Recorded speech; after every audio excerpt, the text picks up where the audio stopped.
안녕하세요. 제로네 경제학입니다. 여러분, 같은 GDP인데도 완전히 다르게 보일 수 있다는 사실 알고 계셨나요? 뉴스에서는 경제가 성장했다고 하는데 정작 체감은 그대로인 이유, 바로 오늘 내용에 답이 있습니다. 같은 GDP라도 어떤 기준으로 보느냐에 따라 의미가 완전히 달라집니다. 자, 지금부터 GDP를 바라보는 6가지 핵심 기준을 하나씩 쉽게 풀어보겠습니다. 먼저 명목 GDP입니다. 명목 GDP는 현재 가격 기준으로 계산한 GDP입니다. 쉽게 말해, 지금 시장 가격 그대로 계산한 값입니다.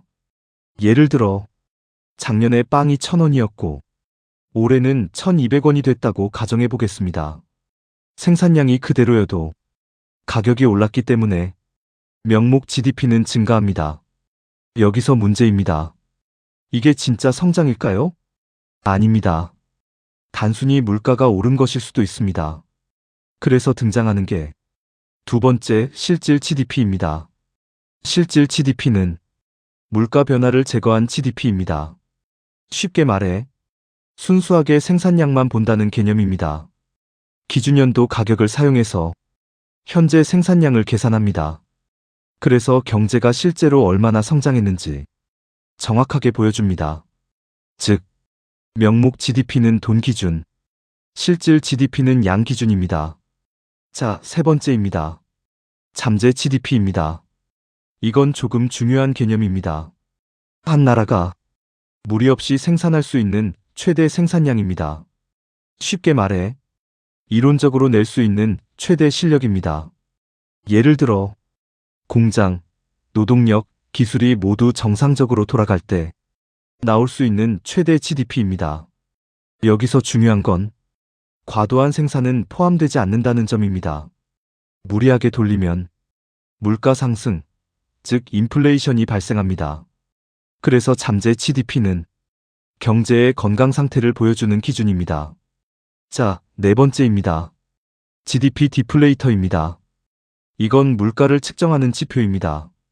조금 어렵게 들리지만 핵심은 하나입니다.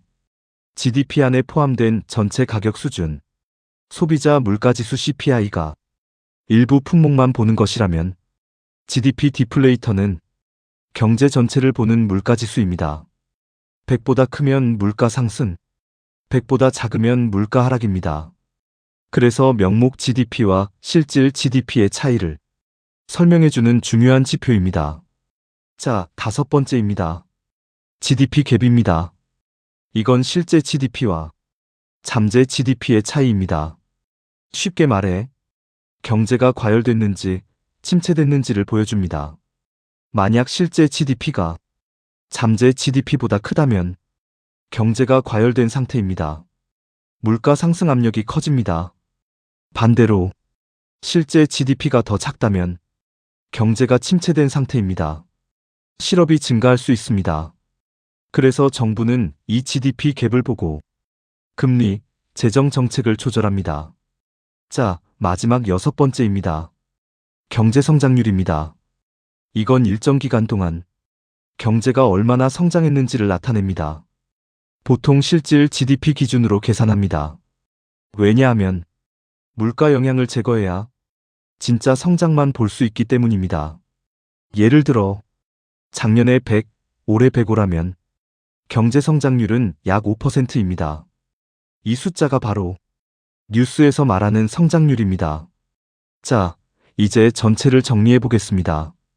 명목 GDP는 현재 가격, 실질 GDP는 실제 생산량, 잠재 GDP는 최대 생산 능력, GDP 디플레이터는 물가 수준, GDP 갭은 경제 상태, 경제 성장률은 성장 속도입니다.